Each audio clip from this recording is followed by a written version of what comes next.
So clause, you can also consider it as a sentence because it has a subject and a verb, or you can also call it as a predicate. You have two different types of clauses. The first one is independent, the other one is dependent clause. Whatever you wish, the whole thing is behaving like a noun, so this can be considered as a noun clause. Any group of words that has a subject and a verb and describes another verb is called as an adverbial clause.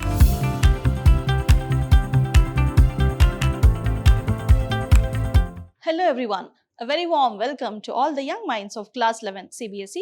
I am Dr. Shalini, your English teacher at Prep School. Today we are going to understand one of the grammar portions, that is clauses. This is a very interesting topic, so good luck to learn. Now let us see what is there in today's session. We are going to understand about the definition of a clause and also about the types and the subtypes of clauses. So let us start with the definition of a clause. So a clause actually contains a subject and a verb. So clause, you can also consider it as a sentence because it has a subject and a verb, or you can also call it as a predicate. So a clause may be either an independent clause or it can be a dependent clause, like it is a part of a sentence. If it is independent also, it's a part of sentence. If it is dependent also, it's a part of the sentence.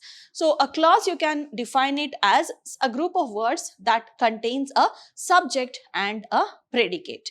We will understand little more about clauses, that is in detail. Let us go in detail about it. So we'll start with the types of clauses. So we need to understand the structure before that. As I told you, it can be a subject and a predicate. So the subject of the clause can be a noun phrase also. It need not have to be a noun always. It can also be a noun phrase. Hope you know what is a phrase. A phrase is actually a group of words which does not have a meaning, which neither has a subject nor a verb. So for any group of words to be a phrase, it has to be like this: no meaning and no subject, also no verb. It is just a group of words. Okay, this you call it as a phrase. But clause is opposite. It may have meaning, it has a subject, it has a verb, it is also a group of words. So this is the difference between a phrase and a clause. Now we'll understand the structure of a clause now. So it can be a noun phrase, or in the predicate when you come, it can be a verb phrase also. Okay, so subject can be a noun phrase, more than one word, no subject, no verb at all, no meaning at all. Okay, this is called as a phrase. Okay, this acts as a noun, so this is a noun phrase. Again, here you can see all the students in the class. So this is also a noun phrase. And here you can see a little more detail added to that. Okay, so structure of a clause can have a noun phrase. At the same time, it can have the verb phrase also. Okay, so this is the structure of a clause. So to go in detail, most of the clauses may have two parts. Okay, so one is the noun phrase and the other one is the verb phrase. So it has two parts. So English clauses will always have a subject. Fine, it will always have a subject. Then the first noun phrase is called as the subject of the sentence. So whatever you say, that is the beginning of the sentence. So that is the noun phrase part. This is called as the subject of the sentence. Don't consider that to be only one word. It can also be a phrase also. Okay, so this is the structure of a clause. Now, how do we classify the clauses? The first classification under clauses is that it is an independent clause. Okay, you have two different types of clauses. The first one is independent, the other one is dependent clause. We are now starting with the independent clause. As I told you, what are the characteristics of a clause? It should be a group of words. Now, independent clause is also a group of words. Okay, what should it have? It should have a subject. Yes, that is also there. Predicate should be there. Yes, that is also there in an independent clause. And how can you call it as an independent clause? How can you differentiate it from the dependent clause? Now, independent clause can stand alone. Means if you only write an independent clause, that will have complete meaning. So it will give you full meaning. That's why you call it as it can stand alone. Okay, it is also known as the main clause. The other name given for independent clause is that it is a main clause. Okay, then when independent, like when the clause is independent, it is like a simple sentence. Fine, simple sentence, that is a basic form of a sentence. Simple sentence will have one subject, one verb, and it gives you complete meaning. That is called as a simple sentence. An independent clause can always be a simple sentence. So this is the definition of an independent clause. These are the characteristics of an independent clause. Now let us move on to dependent clause. So dependent clause is again a group of words which contains a subject and a verb. Both dependent and independent will have a subject and a predicate, that is a subject and a verb. It will have both are group of words. Fine. So this definition is same for both. Then it cannot stand alone. Independent clause can stand alone, but dependent clause cannot stand alone at all as a sentence. It is also known as subordinate clause. Dependent clause is also known as a subordinate clause. So this always must be combined with an independent clause in order to give complete sense. Means if at all it has to form a complete sentence, then it has to be combined with an independent clause. It is always dependent on an independent clause. The subordinate clause is always dependent on a main clause. The dependent clause is always dependent on an independent sentence in order to give complete meaning. Okay, so these are the characteristics of a dependent clause. Now, under independent clause, you already know that independent clause is a complete sentence. Okay, so there are three different sentence structures over there. So that is simple sentence, then you have different types of sentences. Okay, so all that come under independent clause. We need not have to worry too much about it. Okay, types of sentences, all that categories come under independent clause. Whereas there are different categories under dependent clauses also. So we'll just look at the categories of it. So first one is the noun clause, the next one is the adjective clause, and the third one is the adverb clause. Let us understand one by one the definition of each type of clause. Let us start with the noun clause. So here you can see a sentence, I like what I see. So here let me just tell you, this is the subject, this is the verb. Okay, so now usually to decide whether it is a noun or what it is, so you just have to ask the question what or whom. So it can be a subject or it can be an object. The answer for this will always be a noun. The answer for this will always be a noun. Okay, so here coming back to this, I like, you have a subject and a verb. It is a group of words. So you can consider this as a clause. Now, you can group this under one phrase, what I see. I like what? Are you getting an answer for what? Yes, you are getting an answer. The whole thing you are getting as an answer, isn't it? So the complete that group of words, that is the whole group of words you are getting as an answer for that what. Now, again, if you go in detail, this is the subject, this is the verb. Fine. Now, you can see it is giving an answer for what? That means the whole thing is behaving like a noun, I mean the object. Okay, so the whole thing, what I see, is behaving like an object. Okay, so here it is starting with a subject, then we have a verb, then we have an object. Object means it is behaving like a noun. So now you have a subject, you have a verb. That means it is also a clause. Okay, the clause that is behaving like a noun, that is behaving like an object, is called as a noun clause. Okay, you have a subject, you have a verb, the whole thing is playing the role of a noun. I mean to say it is playing the role of an object.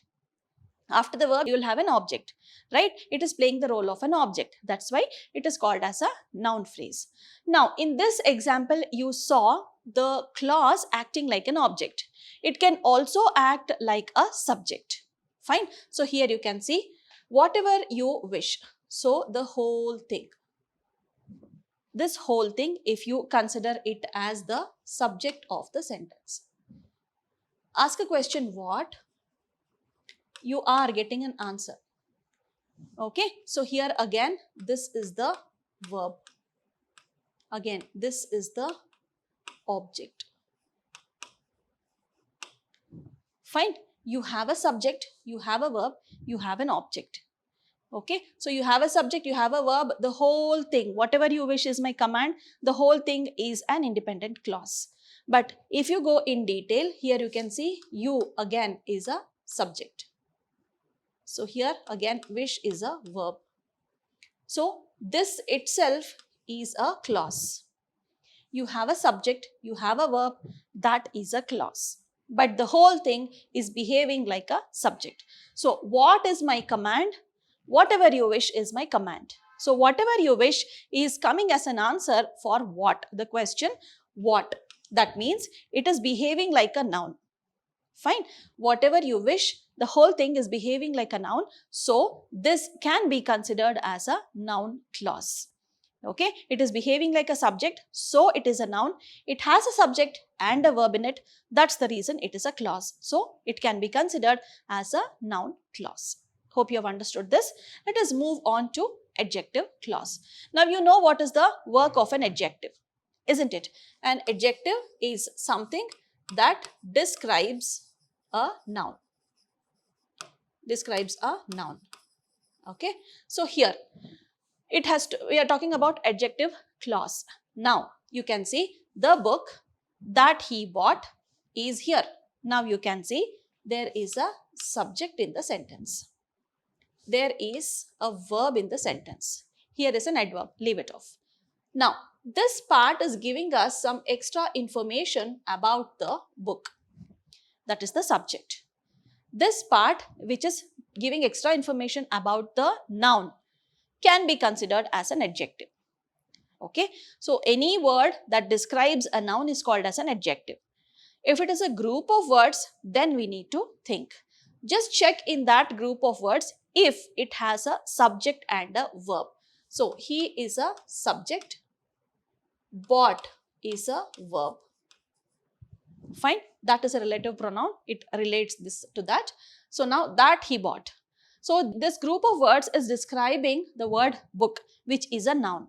That means it is giving extra information about it. So the group of words that is describing the book can be considered as a clause because it has a subject and a verb in it. Okay, let me give you another example. Mr. John is the teacher who helped me. Can you see a subject over here? Yes. Do you have a verb over here? Yes. You have another object also. Okay, you have a group of words which describes this also. You have a group of words which describes the subject, or you can also say it is describing the word teacher, any noun for that matter. Okay, it is, you can consider it either it is describing that word John, which is a proper noun, or it is describing the word teacher, which is a common noun. Now this group of words also has what? This has a verb, this has an object. Okay, it is not necessary that it has to have a subject. Okay, it should have a noun. Okay, so there is something wherein you are talking about it also.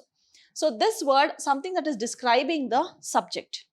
Fine, so that is called as a clause. This is behaving like an adjective, it is describing a noun. That is why it is called as an adjective clause.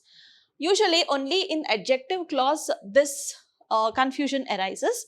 That is because it can be like this, it can be a subject and a verb, or it can be a verb and an object. The overall idea is it has to have a verb and it has to have a noun also in it. So it has everything. Fine, let's go to the next example. The movie which he saw. This is the subject. Which he saw is, again verb, 3 hours long. Let us keep it aside. So now you can see which he saw. This group of words is describing the word movie. Okay, again he is a subject, saw is a verb. So this can be considered as a clause. This is describing the word movie. I mean to say that is describing the word which is a noun, that is the subject. So this becomes an adjective clause. Okay, so this is the definition. These are the characteristics of an adjective clause. Let us now move on to the adverb clause. You know the work of an adverb, isn't it? What does the adverb describe? It describes a verb. It describes an adjective. Again, it describes another adverb. Okay, these are the three things which an adverb always describes. So now coming back to this. When the sun sets, we will sleep. So here you are talking about some action that is going to happen when something else is going to happen. So now let us see which is the subject here. We, subject, verb. Fine. We will sleep. So sleeping is the verb. So something should be there that is describing the word sleep. Okay, then only that can become an adverb clause. So now here you can see what are the words you are using to describe this word sleep. So here you can see when the sun sets, include this also, when the sun sets. So here you can see this is the subject, this is the verb. This is describing the action sleep. It is not describing how you are sleeping. It is telling when something is going to happen. So adverb of time describes when something happens, isn't it? That means it is an adverb. So when are we sleeping? When the sun sets. So it is telling you about the time. So it can become an adverb, adverbial clause of time. Okay. So here it has a subject, it has a verb, it is a group of words which is describing a verb. Hence, this becomes an adverbial clause. Another example, when she comes, she will tell a story. So she is the subject, will tell is the verb, it is telling you in future tense. Then the whole thing you consider. So this has a subject, this has a verb. This is again describing telling a story. When she comes, she will tell a story. When will she tell a story? So we are concentrating on telling.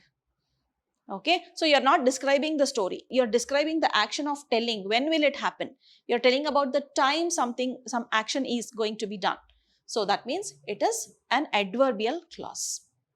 Okay, so next coming to this, Nayana was reading while Monica was playing. So here you can see you are talking about something. You can consider two things also here. Suppose you consider the first one only as the subject and the verb, that's also fine. So here let us consider this one only, subject, verb. Fine. This part, that is while Monica was playing. This part is describing the word reading. It is describing the verb over there. So here you can see you have a subject, you have a verb also. You have a subject, you have a verb. That is something which is describing the word reading. That is the verb reading. That means it is an adverbial clause. So today we learned about two different broad categories of clauses. One is independent clause, the other one is dependent clause. Independent clause is something which is a group of words which has a subject, which has a verb, which has a noun and a verb, and it gives you complete meaning. That is called as an independent clause.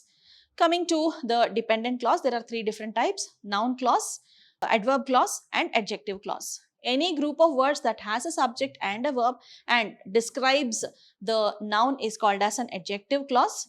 Any group of words that has a subject and a verb and describes another verb is called as an adverbial clause. Any group of words that has a subject and a verb but behaves like a noun is called as a noun clause. So these are the things we have learned today. It is very important for with your exam point of view. So I would want you to go through this video and come back during the live classes. Let us have a small discussion about it. Then we'll have few exercises also. Okay. Yes, you will be provided few exercises also to attempt. Okay. So thank you for your time. Take care. Keep learning. Let us meet again in a very interesting session later. Thank you so much. Bye-bye.